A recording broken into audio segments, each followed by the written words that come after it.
You'd eat anything.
Padded Room Podcasting Hour. My name is Darian, and I have brought you yet another week of horror bullshit, my friends.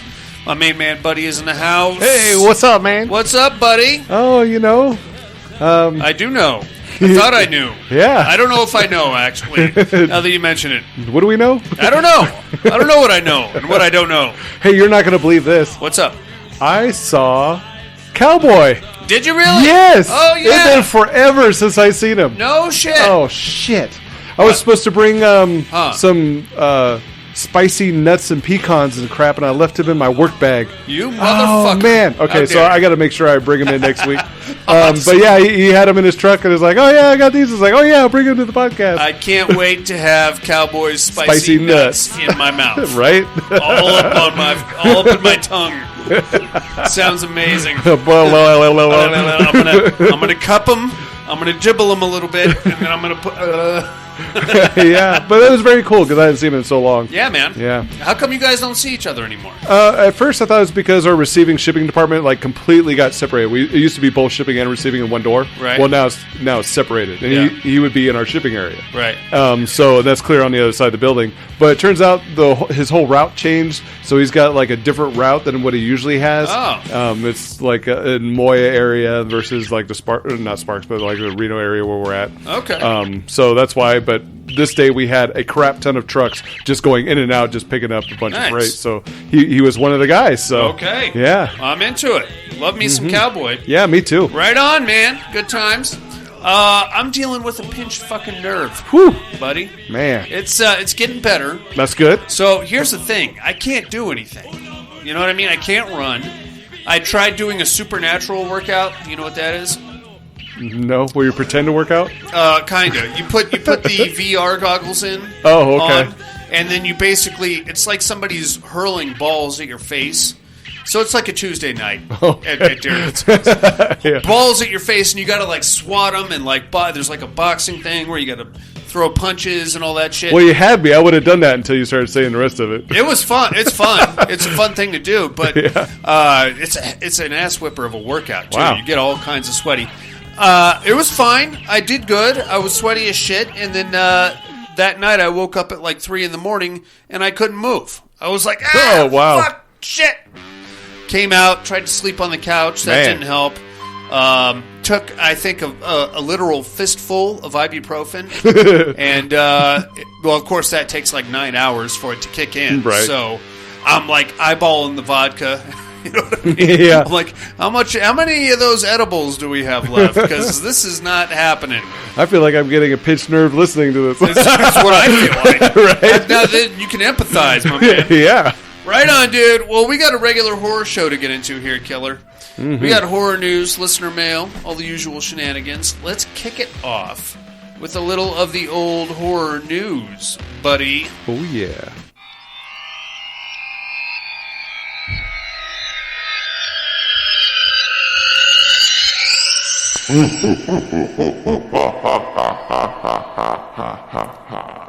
Horror news. All right, go ahead. All right, so there's 9 horror movies I got for you releasing this week. Okay. All right. Oh, this is from the 18th to the 23rd. Okay. All right, Loneliest Boy in the World. Oh. It's released VOD platforms beginning today, actually. Sounds depressing. Yeah, Loneliest Boy in the World is billed as a modern fairy tale except with zombies. Okay.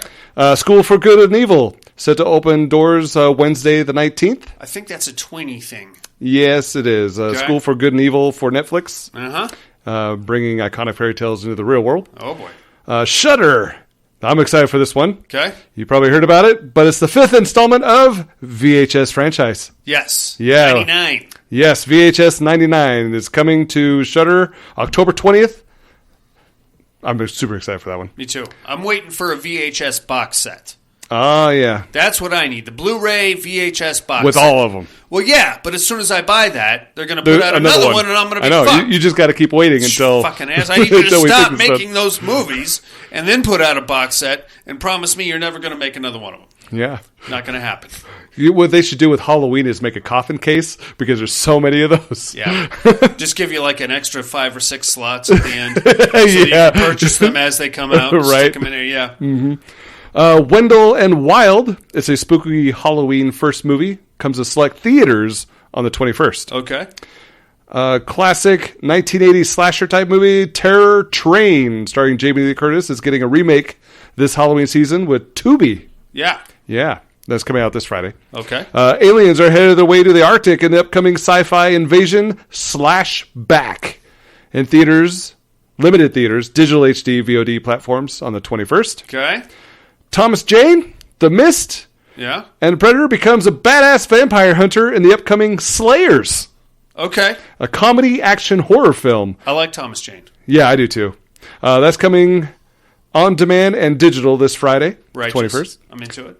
Hulu is coming out with I think it already came out. No, it's coming out with a show called Matriarch. Comes out this Friday. Okay. And that's... Oh, no, I got a Dark Sky Films will bring the highly anticipated release of Symphony. Symphony. Yeah, Symphonies. Okay. A clubhouse horror anthology to theaters and digital VOD platforms. Okay. Also this week, I'm excited for this one. I haven't seen it yet. Terrifier 2. Yeah, I haven't seen it either. Yeah. I'm trying to make my way down there. Yeah, Trick or Treat will be playing in AMC theaters nationwide also. Yep, that includes IMAX. Mm-hmm. Yes. And that's it. Okay. Yeah. That's all I got. That's what all do you got? All right, then. Whoa. Hey. Easy there, buddy. Does the name Corey Taylor ring any bells? No. He is the lead singer of Slipknot Oh, yes. and Stone Sour and the Corey Taylor Project. Wow. And I think there's another band out there that he fronts.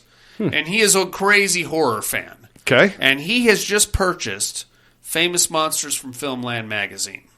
Okay. He now owns it. I don't think I've read a single one of them. It was really popular like in the 60s and 70s. Oh, okay. Kind of tapered off a little bit. The guy that used to own it was a guy named Forrest Ackerman. Okay. And he was like a Hollywood insider journalist type of dude. But he just had this insane passion for horror films and monster movies. So he didn't give a shit about the hot goss. He would just, who's going to play Frankenstein in this one? And Hammer Films and all this. He would just built this magazine strictly around horror movies and monsters. And it was pretty hot up until about the mid-'80s when Forrest Ackerman died. Well, I mean, even leading up to his death, it kind of tapered out a little bit. But I guess Corey Taylor just bought it, and he's got some big plans for it. So I'm psyched for that. I'm going to find out when I can get a subscription because it's hopefully going to be badass. Friday the 13th, the final chapter. You know the name? Mm-hmm. It's getting a steelbook release. Oh. That is a strange movie to get a steelbook release, too. How many other ones have a steelbook release? I'm pretty sure most of them. But if I had to pick one, if I had to pick a movie in the Friday the 13th franchise to give a steelbook release to, this would probably be, other than Jason Goes to Hell, I think this would be the last, second to the last, third to the last. Jason Goes to Manhattan would probably be second to last. That was dog shit. Yeah. I don't know, maybe man. Maybe all the other good ones were taken. Why not? This is the last one. Let's put it. We got to get something in here. Part 6, dude. Jason Lives. Uh-huh. That's my favorite out of the entire Friday the 13th. A lot of people agree with me, I think, too. I don't know. That's where I would go. Anyway, Vestron Video has announced a Silent Night, Deadly Night box set coming out. Oh. All 5 films. Okay. Including the weirdo flamethrower remake. Oh, my. It was something. Mm-hmm. I mean, let's be honest here, inmates. Those movies, not very good. Mm-mm. Not very good. Even the first one. It's fine. If you have some kind of a STD and you have a Santa Claus Slayer itch that you need to scratch, mm-hmm. that's probably going to be your go-to. Yeah. But once you get past like the weird Christmassy allure of it and Linnea Quigley topless getting impaled on some deer antlers, it's just another slasher right. after that. And he uses guns, mm-hmm. which feels cheap to me. I don't know. I feel like I'm probably going to have to pick this up. Just oh, because really? I almost Why feel not? I feel obligated, buddy. You know Yeah. what I mean? This is something that belongs. I'm never going to watch it. I'll tell you right now. I'm not going to watch those movies. They're terrible. I've only got so much time in my life left. You understand that? Yeah. I'm an old guy. Buddy. So instead of watching it, you'll just buy them. I'll buy it. It'll be on my shelf. I'll say, there's my box set. It looks right. great. There's all the Silent Night, Deadly Nights. Someday it'll be worth millions. No. No, it won't. Someday my son is going to throw it in the dumpster to make way for his Asian porn collection or whatever he's into. That'll be where it goes. Are you ready for a sequel that nobody asked for ever? Okay. Are you ready? You ready? Sure. It's not even really a horror movie. It's more of a disaster Oh. movie. Sequel coming out to 1996's Twister. Whoa. Yeah. Helen Hunt is already confirmed for it. Oh, no. Oh, yeah. Oh, yeah. Skeletor herself. Oh, boy. It's going to be called Twisters. Obviously, Bill Paxton will not be returning. Right. I don't know, man. I hope they don't have a character as him. That would be dumb. Some other guy playing that guy. Yeah. I hate that. I could see them doing like, oh, this is his brother. Sure. You know. Sure. Maybe. Or something like that. Or, I don't know. Great-great-grandchild. I don't care for disaster movies. I did like Twister when it came out. Did you? I was a big fan of it. Okay. I had a really kick-ass surround sound when it came out. Nice. So I think it's a good movie, but I don't know what they're going to do with this. And Helen Hunt is, I don't know, to me, way too old to be doing this. Probably. Yeah, you're probably right. Speaking of sequels that nobody asked for, or in this case, a prequel, Hell House LLC Origins. Oh. Hitting Shudder next month. I'm all right with that. The Carmichael Manor is what it's called. Oh, okay. Did you Must watch? be one of the first ones, maybe? Well, that was the name of the place where the whole shit went down. The Carmichael Manor. Okay. So, did you watch all 3 Hell House movies? No, just the second one. Okay, you got 1 and 2? Is that what you did? Yeah. Okay. I'm going to let you figure this out for yourself. Okay. Because I don't want to tell you how things went.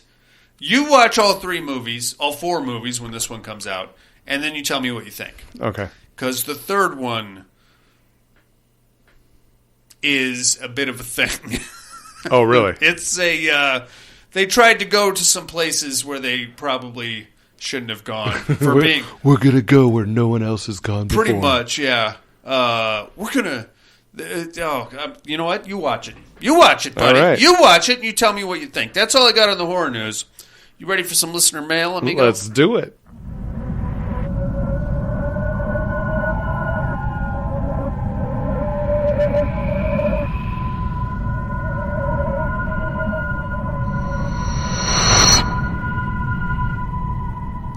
Listener mail. Okay, let's see what we got here. We got some emails and voicemails, all kinds of stuff going on. All right, buddy. Let's start things off down in, actually over across the pond in jolly old England. Here comes the horror slut. Cat's in the house. Hey, Cat. Subject line, almost forgot. Almost. Morning, gents. Well, for me it is about 5 a.m. now. Wow. Getting ready to leave for the countryside and almost forgot to email while getting things ready. Pterodome, I have to vote Cenobites. I do love a leather-clad bad boy. Hee hee. As for our marathon, it'll be 80s and 90s slashers. A bit of them all while us girls cook a bunch and drink plenty of wine. Very cool. Nice. And who knows, there might be a Pillow Fight or 3. Ooh. I hope everyone has a safe and healthy week. Cat. Very cool, Cat. If you do have a pillow fight, you are obligated to take your tops off, Cat. I've seen the movies. I've done the research.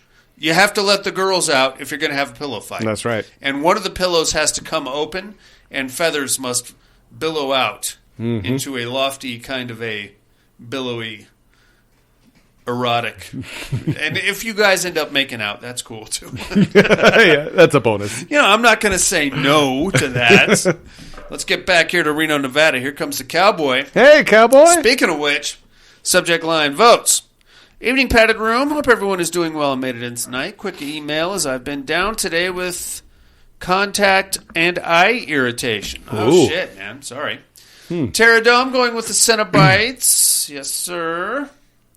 I did finally catch Buddy at work and gave him some Reaper pistachio and cashews for you to enjoy. I can get you to the website ones if you want to order some more. Hope everyone has a great week. Catch you on the flip, cowboy. Well, cowboy, I would love to taste some Reaper pistachios and such. Unfortunately, that was not to be. We do have some voicemails here, buddy. All right. All right, let's kick things off with our main man in Alabama. Here comes Alan. Hey, Alan. Room, what's up? Pterodome, give me the Sawyers. And whoa, that's the wrong one, actually.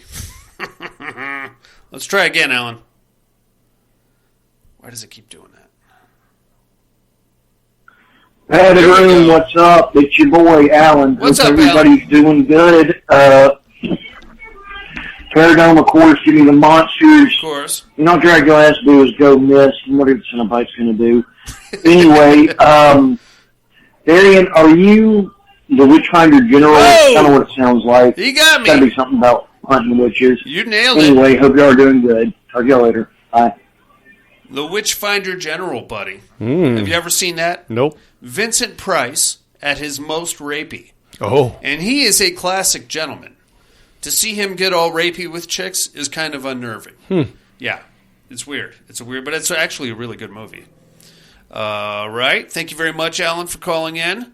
Let's get down to Southern California, back from his international travels. All right. Mad Max himself, Mr. Tom Hardy is in Hey, the house. Tom Hardy. Everyone is doing good.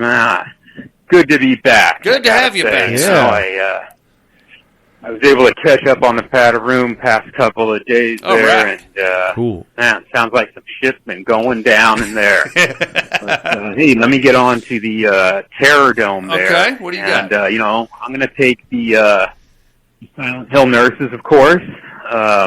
Okay. I don't think they're fighting this week, but I'll fucking take the nurses. I'll take the nurses every week. Okay. Cat, please. Anyway. I can forward that email. Cenobites and the Universal Monsters. Yes. I gotta be honest with you. I'm gonna go with the Cenobites. All right. Like the Monsters, it's just, they've never been like, I don't know, ferocious. Even the Wolfman, you know, is not. No. I don't know. I just don't see him as tearing shit apart like I see the Cenobites doing. That's a thing, man. Something else I wanted to get into. I got a shitload of what are you looking at? Oh, perfect. I had a long flight and they had like free movies on there. Oh, nice. And they had a bunch of horror flicks too. Nice. And some of them were first time watches from the Okay. Get Out and Us. Okay. I'd actually never seen those before. First time watches. So, gotta say, really enjoyed Get Out. Thought that one was really good. Sure. Us, definitely was not as good. Not as good. I gotta be honest with you, I'm not even sure what they were going for there. I don't know if I just fucking missed it or what there. Okay. But I guess the underground critters want to do Hands Across America or some bullshit. It's a thing. I Yeah, don't know, it's whatever. kind of weird. Also got to catch on the flight Don't Breathe and Scream. Okay. And it was a long fucking flight. Yeah, man. So I actually got to Oktoberfest, and I got to tell you, How drunk were Pit you? Lurker's dream, man. Yes! Everybody's running around in that traditional, The lederhosen. what is it called? Lederhosen. Lederhosen. Lederhosen. And the girls have their Version of version of that, Ooh. Think Ooh. St. Pauli's girl, if you will. I will. That sort of thing. Oh, Ooh. beautiful. Beautiful. I want to see It was a some great, pictures. great place, great time. Awesome. But strongly recommend it to everybody, and fucking hope all is well. Love you like family. Bye. Love you too, Tom Hardy. I actually liked Us better than Get Out. And I think the reason for that is because I had the ending of Get Out spoiled.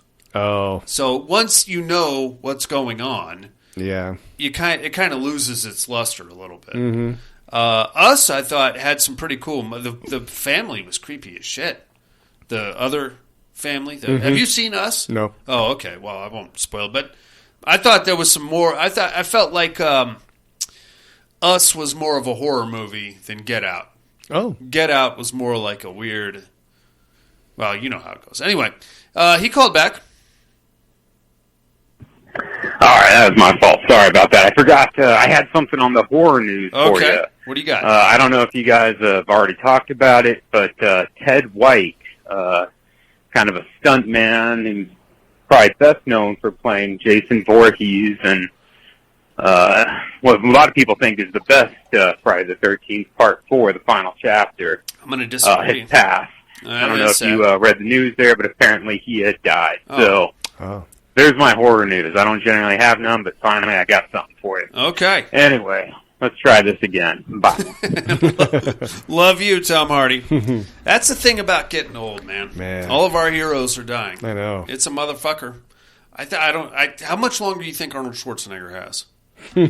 It's Sylvester Stallone. Sylvester Stallone, too. Have you seen those guys recently? They look like beef jerky. They do. I'm sorry. I'm sure either one of them could kick the shit out of me, and that's fine. But Yeah. just looking at them and, watching like a predator and seeing just all ripped and svelte and with his smooth skin, and you look at him now and you're like, Yeah. Eee. I don't know, man. It sucks. Right on, Tom Hardy. Thank you for calling in.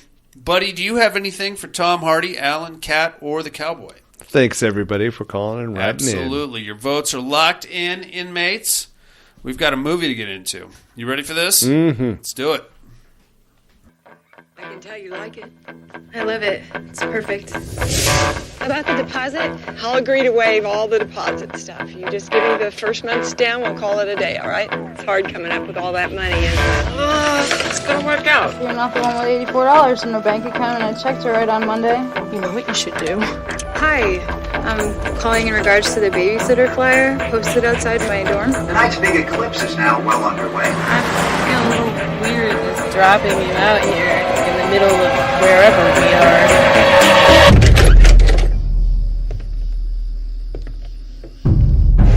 You have to forgive me, Samantha, because I've not been completely honest. We're from the desert, you know.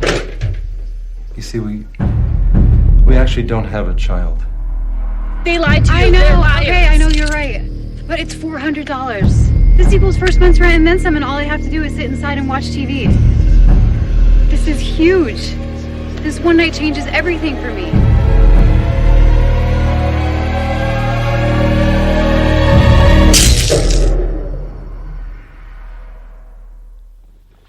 Here we go. Are you not the babysitter?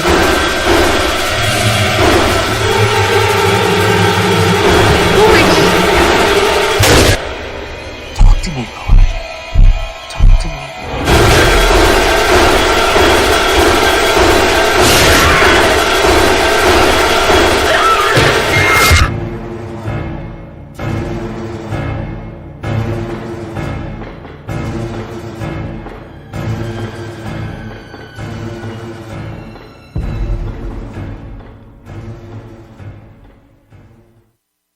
House of the Devil, buddy, from 2009.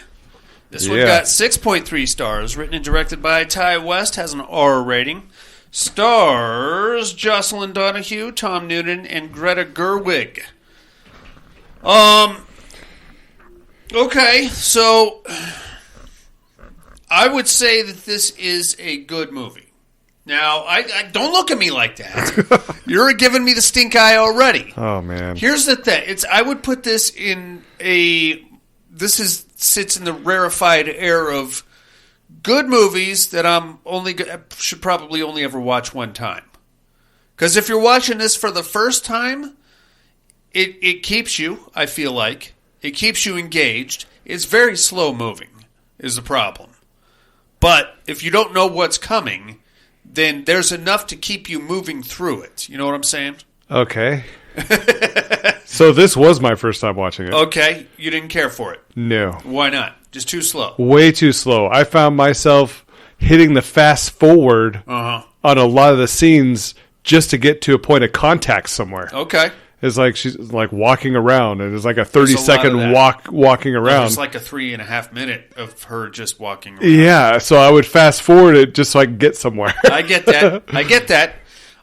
So I think what we're supposed to... Ty West, I think, was trying to put us in a time machine here. Yeah, I felt like I was watching a 1970s movie. 1981 is where I would timestamp this. Okay.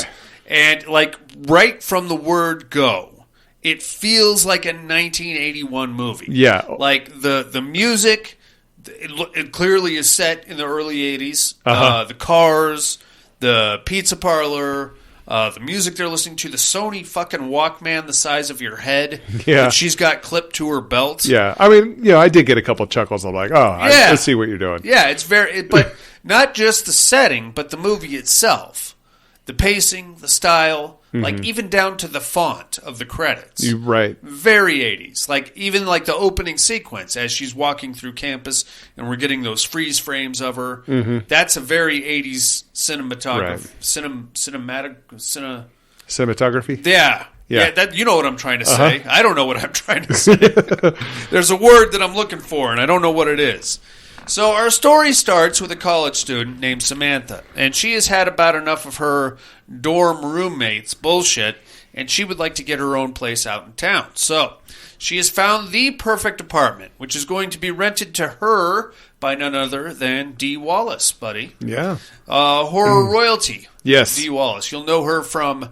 Oh, Jesus. I think all of the Rob Zombie movies. The original Howling. Several other horror films. Lately, she's made a string of bad ones.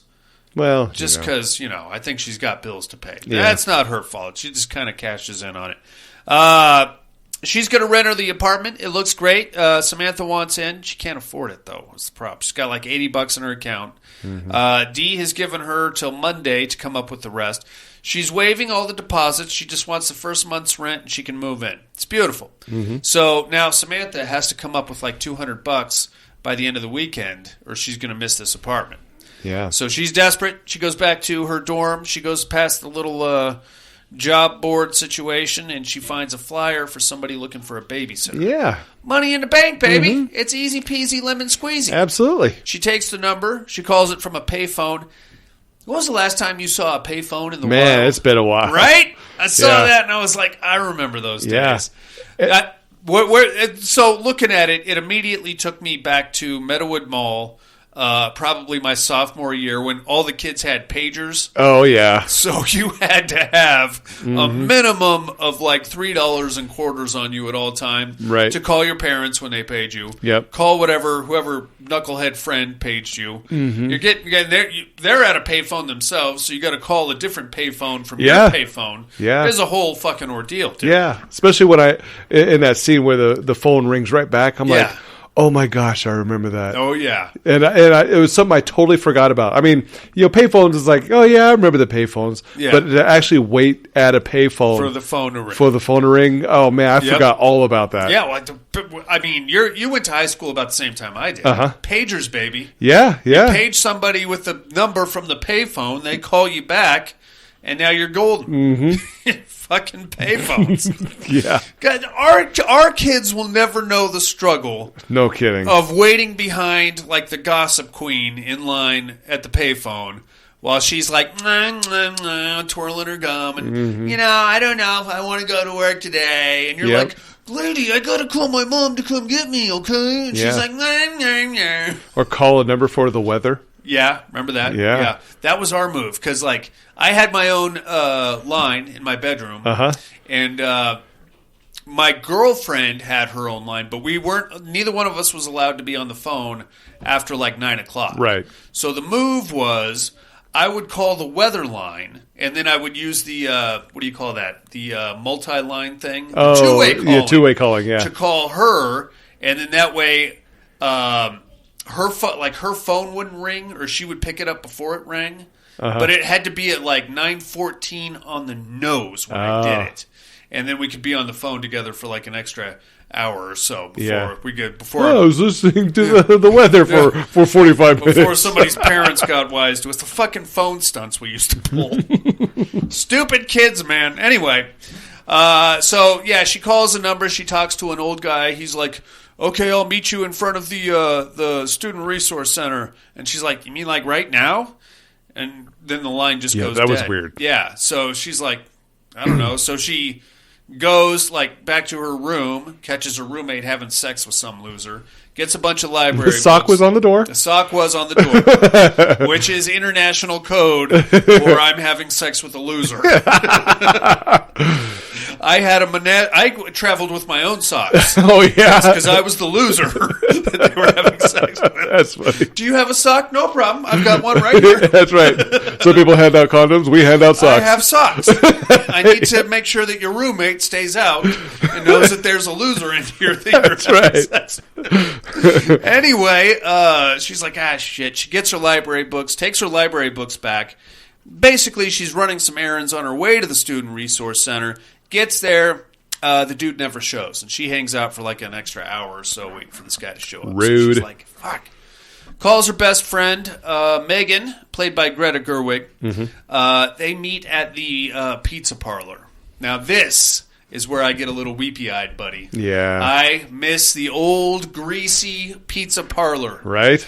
Oh, man. We had a few here in town that were still operational up until like 2005.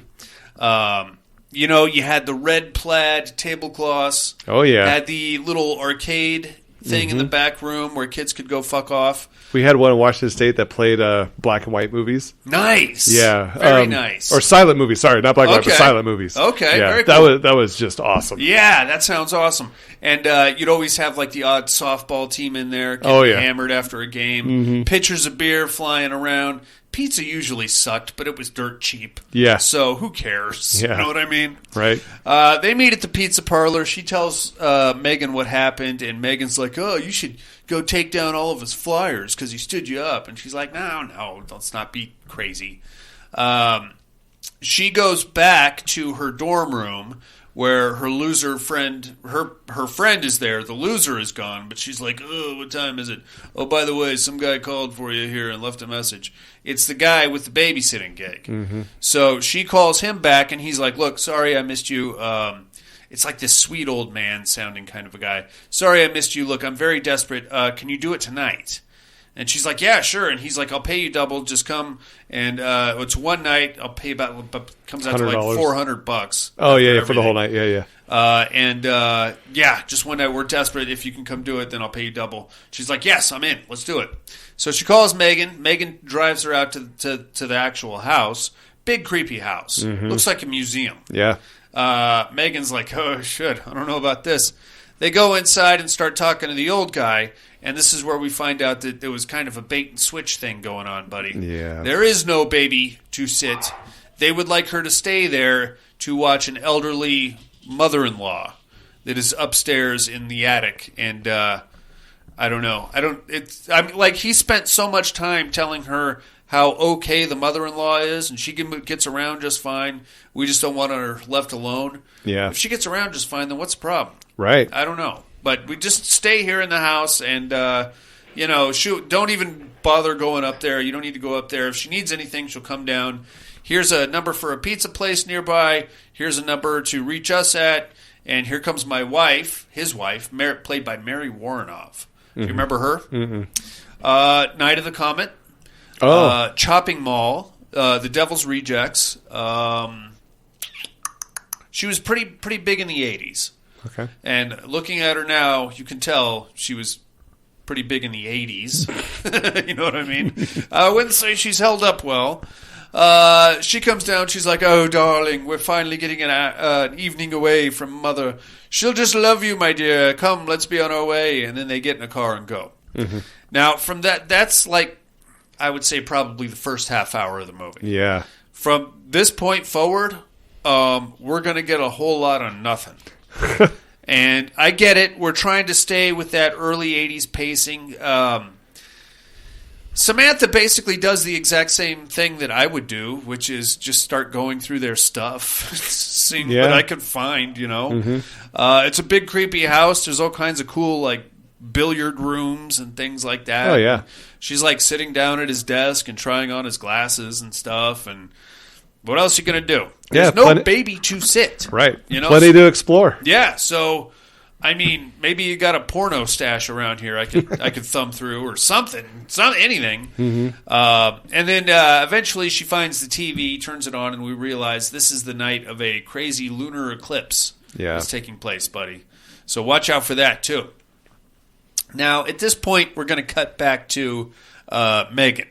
Megan and Samantha kind of got into this weird argument before Megan left, and Megan's like, "This is too weird, man. He said a kid, and there's not a kid." And Samantha's like, "It's $400 dude. I need the money. Yeah. I can sit in this house until the sun comes up for $400." Yeah. So she's like, "Okay, well, I'm out of here." Megan gets in her car and leaves.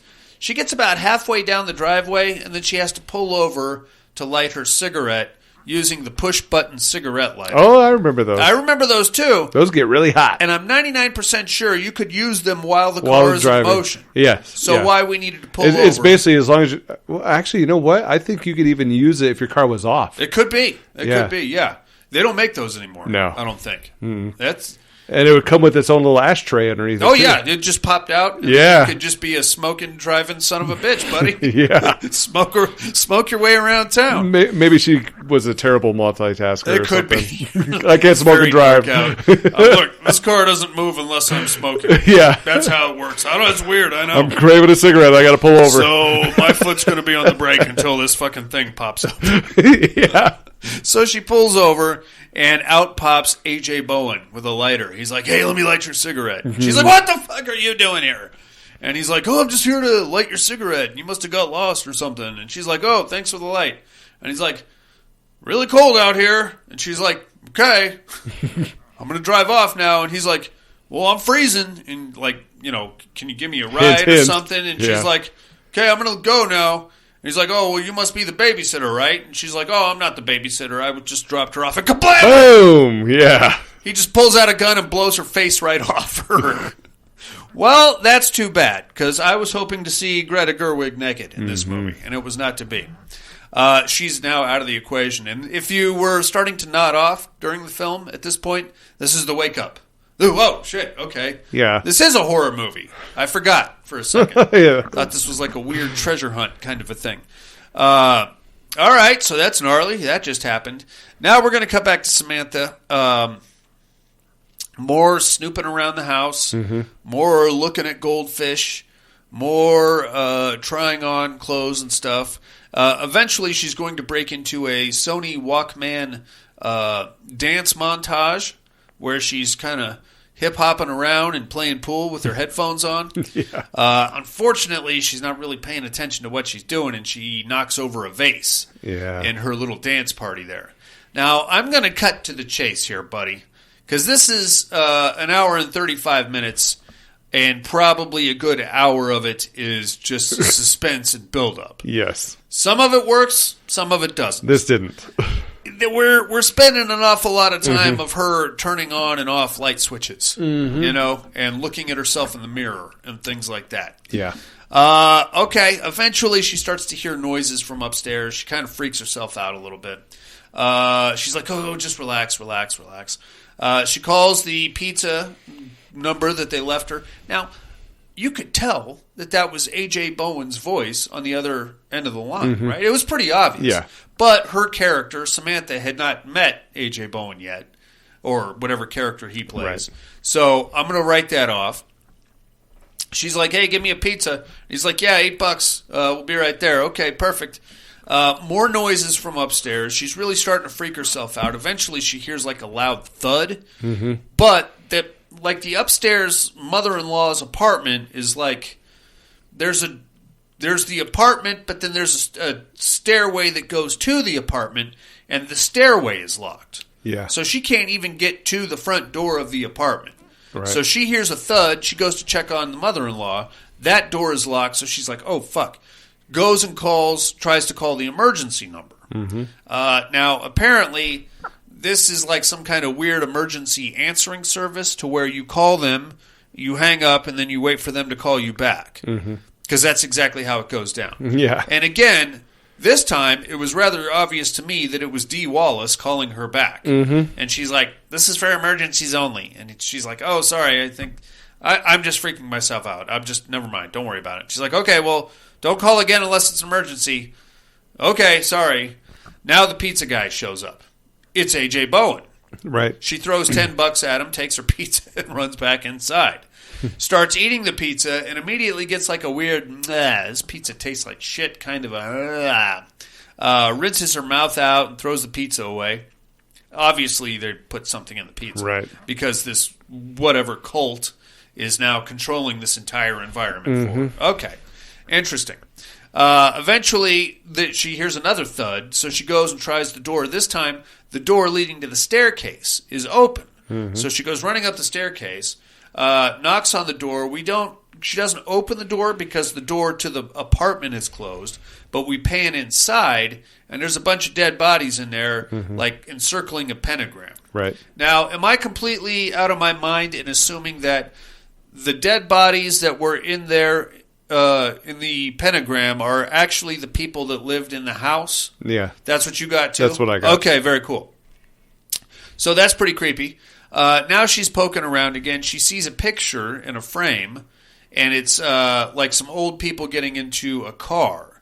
Mm-hmm. And she kind of thinks, well, that's kind of the car that the old couple got into. Mm-hmm. So she pokes her head outside and sees like the old 80s Astro van out there, which was not there earlier. Right. I always wanted the Astro van, right? buddy. That was pretty cool. It was like a shaggin' wagon in there. But I don't know what you do with the inside, because obviously you got to trick it out somehow, right? Oh, yeah. Yeah, you got to have the shag carpet in there. You got to put like some kind of a bedding, seating place that I could possibly have sex with you, but if not, then we velvet it out. We could just chill back there too, do some drugs or whatever we do in 1981.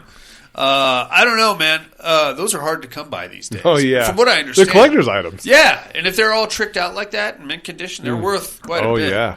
But anyway, there's a van out there now, and now she's really weirded out, because where the fuck did this van come from, buddy? Oh, shit. Goes back inside, gets a knife that she was using to cut up the pizza. She's like, oh, what the fuck? And now the footsteps are going back and forth upstairs again. Oh, okay, I'm freaking right out. Unfortunately, the shitty pizza is now kicking in. Yep. And she's getting a little woozy, buddy. And she just kind of sits down for a second there in the kitchen. And when she wakes up, she is tied to a pentagram in the attic. And we have a full-on satanic ritual in progress, I guess. I don't know. I thought they were going to rape her. I did too. Therefore, at the beginning, I was like, oh. Yeah. Okay, this is what we're doing, but they just never got around to it, I guess. No. They got sidetracked. Instead of any kind of rape, what they do is draw pentagrams and blood on her stomach, like her belly button, and then they do like a weird thing on her forehead, and then they try to like pour some blood into her mouth through a goat skull or something like that. And there's like one... Okay, so you got the old couple. They're up there, and they're like the ringleaders of this fucking circus. A.J. Bowen, obviously, is up there, and he's like, I gotcha. And then there's another individual, some kind of a deformed little girl, maybe? I don't know. Maybe like what it was. But she had like a jacked up face. Oh, yeah. And he or she was ugly, and she's like, making weird like grunts and groans and shit. As all this fucking nonsense is going on, the eclipse is happening outside. Luckily, Samantha gets like one of her hands free, and then she manages to get the rest of herself free. She spits the blood out, thank Christ. Yep. Now, okay, well, for big struggle to start with between her and A.J. Bowen. She takes her thumb and jabs it into one of his eye sockets, which is pretty gnarly. And he's like, my eye! She goes running downstairs. They all go chasing her. A.J. Bowen catches up to her and shoots her in the shoulder, I thought. Shoots her somewhere. Yeah. She goes down, but she somehow gets that knife back and slashes his throat as he approaches. Very cool. Then the little demon guy comes creeping around, stabs him. They get her, the two elderly people, get her and drag her back upstairs. And in a weird move, Mary Warrenoff starts, like, talking to the moon.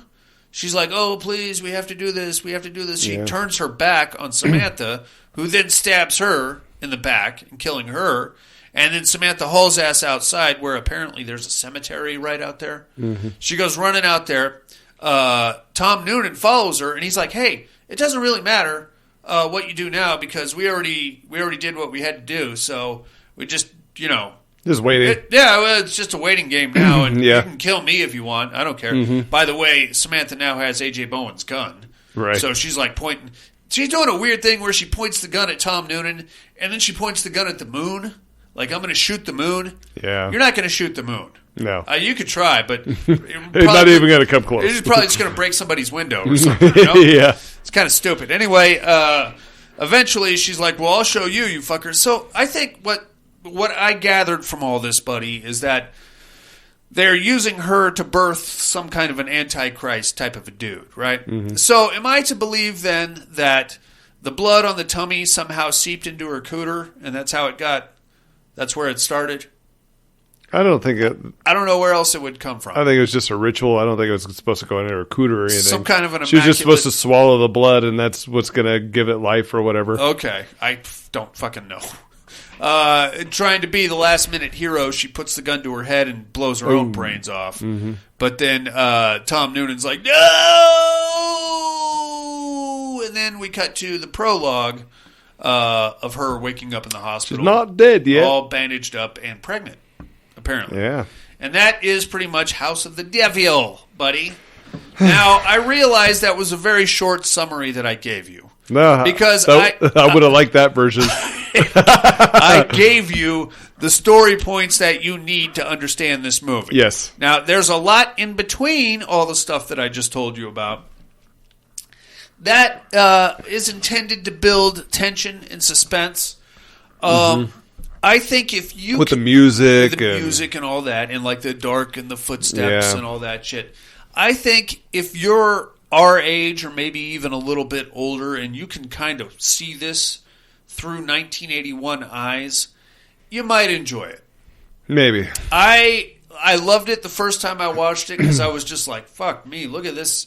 Like the attention to detail with the payphone and like even the house phone that she used, you know? All that little low-tech stuff that was flying around, the pizza parlor and the people smoking in the restaurant, stuff like that. You don't see that anymore. No. Now people smoke in casinos.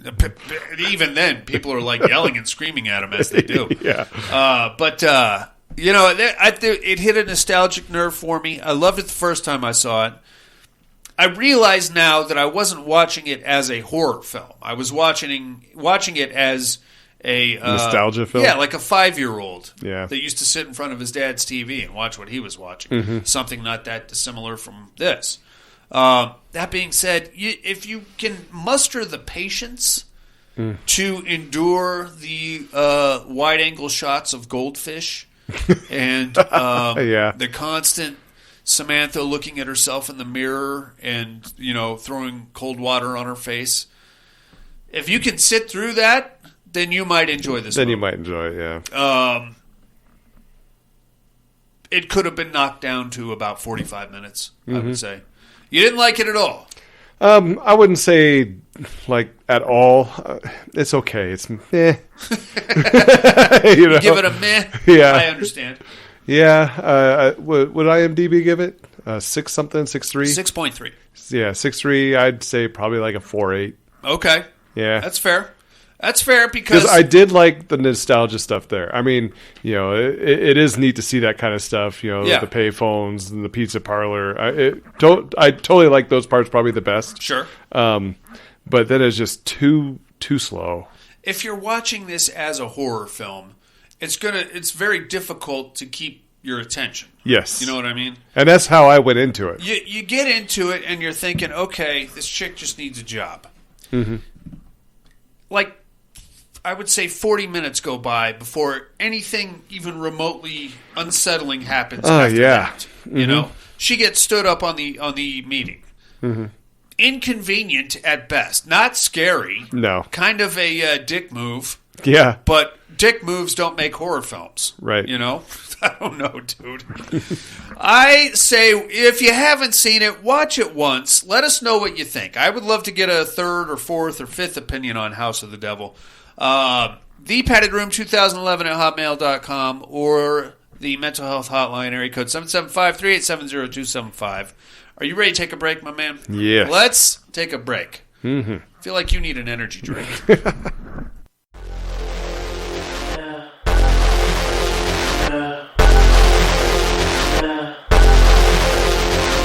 Your man on the road, he doing promo. You said keep our business on the low. I'm just trying to get you out the friend zone. 'Cause you look even better than the photos. I can't find your house, send me the info. Driving through the gated residential. Found out I was coming, sent your friends home. Keep on trying to hide it, but your friends know. I only called you when it's half-past, but the only time that I be by your side. I only love it when you touch me, now feel me when I'm fucked up. That's the real me when I'm fucked up. That's the real me. Yeah. I only called you when it's half-past, but the only time I'd ever call you. When you touch me, now feel me when I'm fucked up. That's the real me when I'm fucked up. That's the real me, babe. I'ma let you know and keep it simple. Trying to keep it all don't seem so simple. I just fucked 2 bitches before I saw you. And you gon' have to do it at my tempo. Always try to send me off to rehab. Drugs started feeling like it's decaf. I'm just trying to live life for the moment. And all these motherfuckers wanna realize. I only call you when it's half-past, but the only time that I be by your side. I only love it when you touch me, now feel me when I'm fucked up. That's the real me when I'm fucked up. That's the real me, yeah. I only call you when it's half.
Hey inmates, if you like what you hear, head over to the Padded Room Facebook group and support us through the Patreon link with a small monthly donation.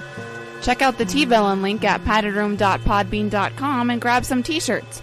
Thanks for listening and enjoy the rest of the show. And we are back, buddy. Yeah. Yeah, man. What could I get out of you for $400 for one night? Would you watch my kids? Oh, yeah. Would you watch my mom? Yeah. Would you let my mom watch you? Whoa. $400 is $400, buddy. I mean, I'm not saying that you have to like get naked or anything, but what if my mom just came to your house and just followed you around for a full night? That would be the weirdest thing ever. That would be weird. All she would do is complain. That's it. That's all she would do. I'd be exhausted the next day. Yeah. That'll suck the life right out of you. I can do maybe an hour and a half, and then I have to leave. Yeah, no. I wouldn't do it for $600. Full night? Jesus. Okay. Whew. I mean, in 1981, $400 was like... That's like a down payment on a car, pretty much, right? Right. So I get where she's coming from. I don't know, man. I would, if I were in her position, I would probably take it. $400. Yeah, but you're expecting to watch a kid, so it's like once you get there, it's like, wait a minute. You know what? Senior Citizen's much easier to watch than a kid. Guaranteed. That's true. Keeping a kid entertained.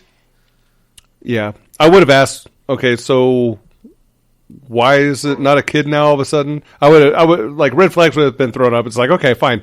You know what? I'm watching, this old lady upstairs, but why didn't you tell me that? Yeah. Do I have to change her diapers? Yeah. Because that's kind of a thing. We charge extra for that around these parts, buddy. Yeah, $400. The bidding starts at $1,000. Yeah. I'm going to see old man cock and balls. $1,000. And got to clean and wipe. Ooh. If that goes down, we may have to work out some kind of like a, I don't know, per diem rate. Or down something. payment. Yeah, exactly. Way down payments. Are you ready to get into the Terra Dome, you maniac? Yes. Let's get it on. All right. No tears, please. It's a waste of good suffering. I'm not gonna hurt you. You didn't let me finish my sentence. I said, I'm not gonna hurt you. I'm just gonna bash your brains in. I'm gonna bash them right the fuck in. I'll kill you all. I'll drive you crazy. I'll kill you all. I'll be the great empire. Worst dream come true. 6-year-old child with this blank, pale, emotionless face, the blackish eyes, the devil's eyes.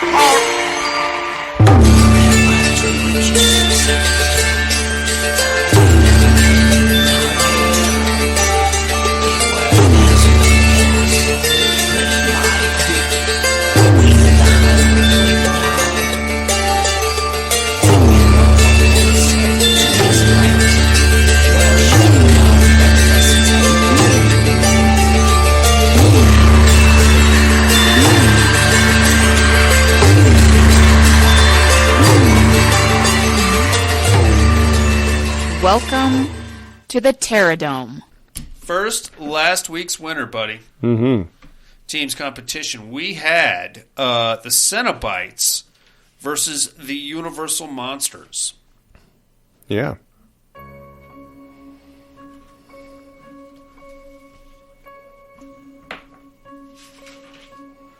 Blood had flown, and screams of anguish echoed through the night. By dawn's early light, the castle grounds were silent, but the spider web of hooks and chains remained. With a vote of 9-2, the Cenobites win over the Universal Monsters. Wow. I get that. Mm-hmm. I get that. We've never really seen the Universal Monsters like in a working together kind of a fashion, except for the fucking Monster Squad. Yeah. And that shouldn't even be in the conversation, because really they were just there to get outsmarted by a bunch of dumpy kids. Mm-hmm. Piss me off. We could have if we had all gotten behind the 2017 Mummy, we could have had the whole Dark Universe, buddy. Yeah. But everybody decided to shit on Tom Cruise for no reason. For no reason. For no reason at all, buddy. Don't get me started. Whatever. Let's take a look at this week's matchup, shall we? Yeah. We are in the Inferno Conference Round 14. As usual, inmates, bear with me. I'm not much of a writer. Santa Carla had become stale, stagnant, and worst of all, repetitive. The boredom and tediousness of unlife was hitting the boys hard, and infighting was becoming a nightly occurrence. Max didn't want to lose them, but he knew they would have to leave the boardwalk and spread their wings eventually. So they took to the open road, traveling the forgotten highways and back roads of the American Midwest, feeding and riding by night, resting by daylight. Stopping for gas in a small Nebraska town, they happened upon a bizarre crime scene. A gas station attendant picked clean of all muscle, flesh, and sinew, leaving only a bloody skeleton behind the counter. Then the ambush was sprung. Several dozen small, black, furry creatures leaped from the shelves and attached themselves to Paul and Marco. Combat has been joined. Teams competition, we have the Lost Boys versus the Critters, buddy. How say you? Lost Boys. I'm going to go with the Critters, man. They have a numbers advantage, and I feel like if you take a vampire... I mean, the previous win for the Critters was over the 30 Days a Night Vampires, which one could make an argument is a much more savage competitor than the Lost Boys. I'm just thinking about, postseason stuff, whatever you want to call it. I'm just putting it out there. That's your Terradome matchup for the weekend, mates. It's the Critters versus the Lost Boys. Get us your votes by next week if you can. Mental health hotline again is area code 775-387-0275, or hit us on the regular old email at thepaddedroom2011@hotmail.com. We are also happy to regale you with how to fix your car. You want to talk about haircuts. Neither one of us is looking... I like to think of myself as a 4. Yeah? Buddy, I know, is at least a solid 6. Because, chicks hit on him all the time. I said I'm a 4. He's laughing at me. You don't think I'm a 4. Huh, I think you're cutting yourself short. Yeah, a 4. Let us know what you think, inmates, and we're happy to address those and interact with you on the show anytime you like. In the meantime, however, we have a long list of horror movies to tell you about in a little segment called What Are You Looking At?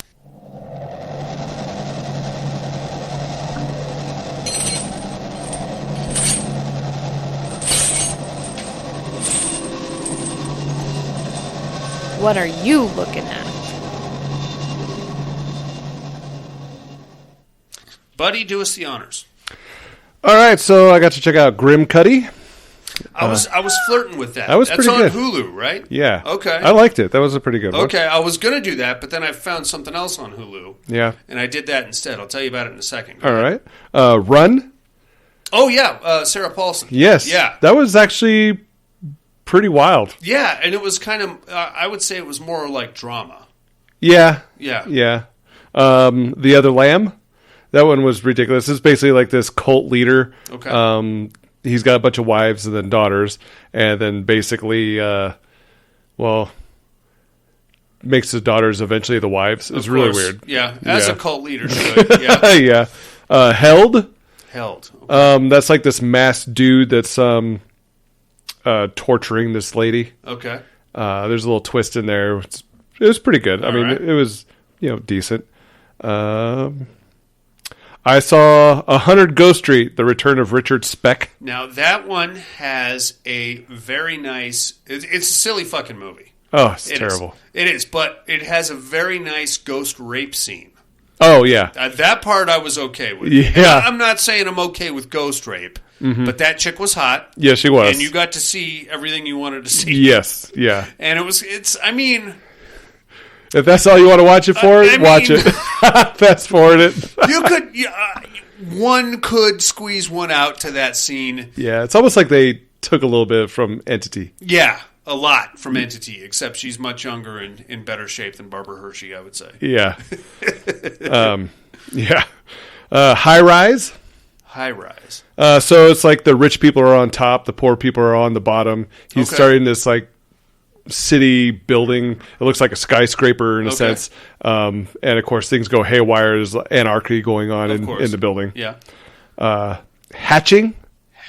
That was a really weird one. So this girl has an egg and it grows, like this egg all of a sudden becomes really huge. Okay. It all has to do with like her mom killed a crow in the house at the beginning of the movie, and then she goes out in the woods and finds this little egg. She's going to take care of it. Okay. So she didn't lay the egg. No. Okay. But eventually she brought the egg in the house and it's getting bigger and bigger and bigger. Well, now this egg finally hatches and slowly starts to resemble her. Oh, very cool. Yeah. Interesting. The Wretched.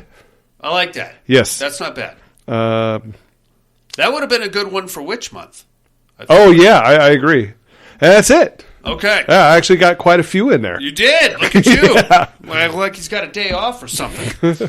All right, so I kind of mixed in my 31 for 31. So for my 31 for 31, I tried to mix in like some of my favorite classics and then some new ones that I haven't seen yet and some other stuff that I'm kind of curious about. So, I have one more. Let me talk about that. Go. There's the new series on Netflix, The Watcher. Okay. I'm 5 episodes in on that one. There's a total of 7. Okay. It's actually based on a true story. All right. Yeah. So basically, this family buys a house in a rich community, $1.3 million. Yeah, I saw the trailers. Yeah. They get a letter that says, "I'm your assigned watcher." Or yeah, something like that. and in real life, that actually happened. Wow. They bought this house, and they said, "I'm watching you," and it's even designed by the Watchers, where they got this whole thing. Yeah. And of course, it's a series, so they got to expand it out and Of blah course, blah blah. blow it up. Yeah. Add some drama. How about I Came By from 2022? Ooh. I feel like you told me about this at some point. There's like a tagger, a couple of dudes. Yes. They break into rich people's houses. Yeah. And they put I Came By on the thing.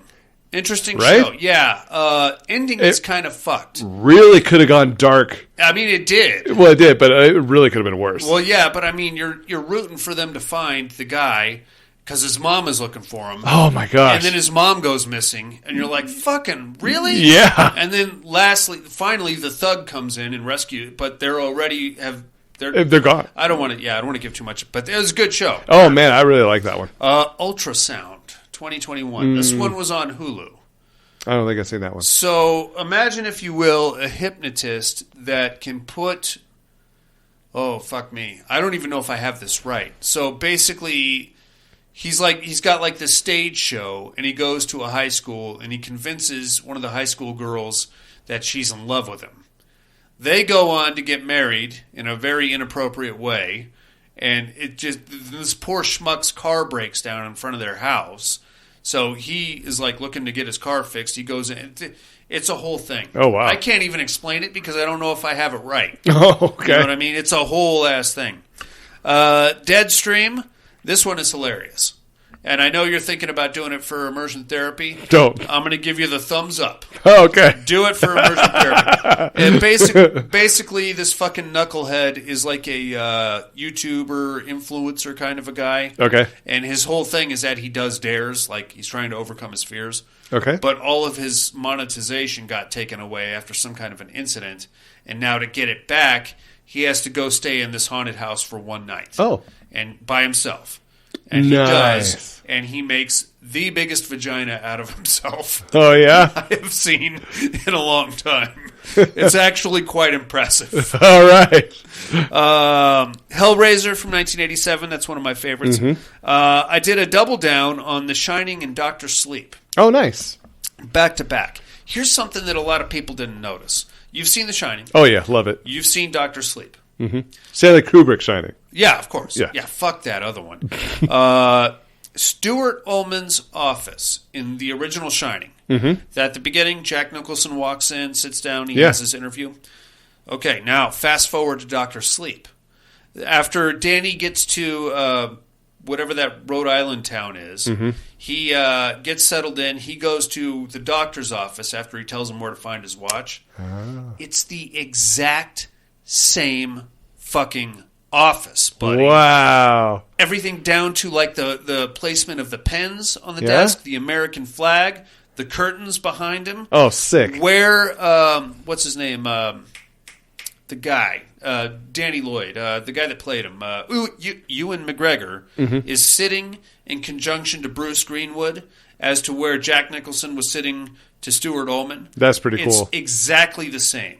Wow. I mean, it's like creepy. I wouldn't have noticed if I hadn't watched them back to back. It just fucking blew. I immediately texted Jason. I'm like, what the fuck does this mean? He's like, oh, no. Thanks, man. Appreciate it. He Never Died from 2015. That's another one of my favorites. We're All Going to the World's Fair from 2021. Okay. This one I would like somebody else to watch and let me know what you thought. It's streaming on HBO Max.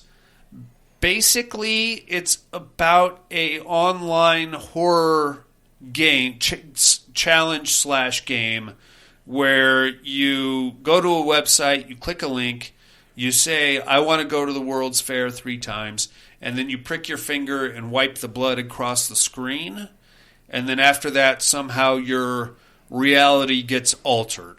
Okay. But the ending is kind of a, I don't know. I don't know what to make of the ending. All right. So if anybody has time, check that out. I would love to get a second opinion. The Barge People from 2018. Have you ever seen this one?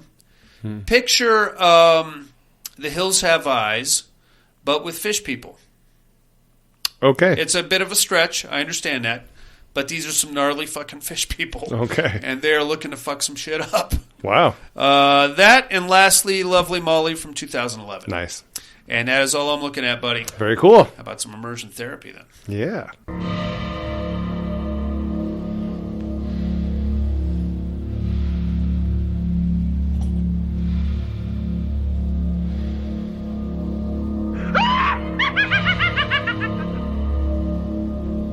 Immersion therapy.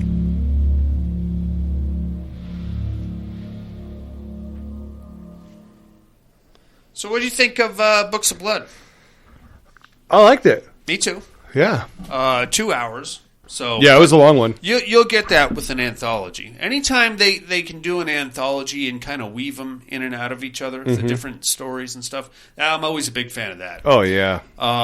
The crux of this one was pretty nuts on to Clive Barker's work. And the cornerstone of the Books of Blood.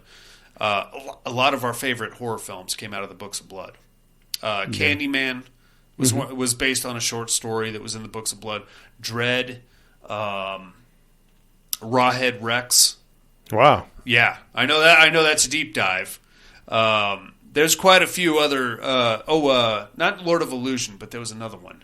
Anyway, a lot of our favorite horror films came out of the original Books of Blood anthologies. But like the one that was entitled the quote-unquote Book of Blood is the one that we got here, which was the guy scamming the paranormal thing and then bringing the professor on board, and then eventually the dead actually using his body to carve their stories into. So that was kind of cool actually seeing that done. The idea of being like put into like having your eyes and mouth sewn shut and walled up. Oh man. And like volunteering for that. That's the hard part for me to get into. Yeah. Because I'm not going to do it. A sensitivity issue. There's that, and there's like I'm going to want to beat off. So I'm going to at least need my hands, and I don't know what they do with the genitalia before they put you in the floor or the wall or wherever they decide to put you. Well, you've seen what the other ones look like, too. Yeah, it's like, why would you want to look like that? Yeah, you look like a mummy. Man. You look like you get mummified in there. Right. I don't know, dude. Pretty good show, otherwise, I thought. You liked it? I did. Right on. Check that shit out, inmates. It's on Hulu presently. What do you got for us this week, buddy? All right, in light of your recommendation, we are going to go with 2022's Deadstream. It's a disgraced internet personality attempts to win back his followers by live streaming one night alone in a haunted house. But when he accidentally pisses off a vengeful spirit, his big comeback eventually becomes a real-time fight for his life. That's right. And you will find this gem on Shudder? Yes. Yes, Shudder. All right. I don't know if there's some kind of an award that we can give for girly screaming. Oh, wow. It's got that in there. This guy has got a girly scream on point. Damon Wayans. Is it Damon Wayans yeah. or one of the Wayans? It's one of the Wayans guys. The younger one. Maybe Sean or Marlon. Yeah, maybe Marlon. I think it's Marlon, the one that usually does like the weird kind of movies. He's got a good one. Yeah. But this guy is pretty close. Wow. All right. He's got a very girly scream. All right. All right. Let's educate me, you maniacs. Mm-hmm.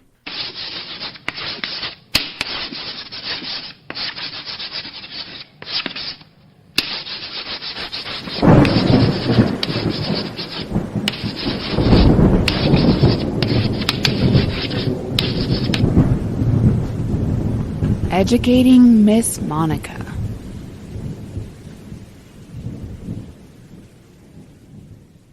First, my clues from last week.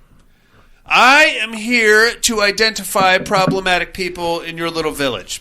Luckily for you, they're usually female and troublesome and usually pretty hot. Now, I'm going to start picking out the hottest of the hot females in your village and designating them as quote-unquote problematic so that they can then be executed. Unless, of course, they can persuade me, buddy, vigorously in my weird bedchambers in the keep or the castle or whatever. I am, of course, the Witchfinder General. Wow. Vincent Price classic. A lot of people would call this his best film ever. Really? Yeah, because it's dark. It's dark, and while it is a horror film, it doesn't involve it's like a historic horror film. Huh. And it doesn't involve like ghosts or zombies or any shit like that.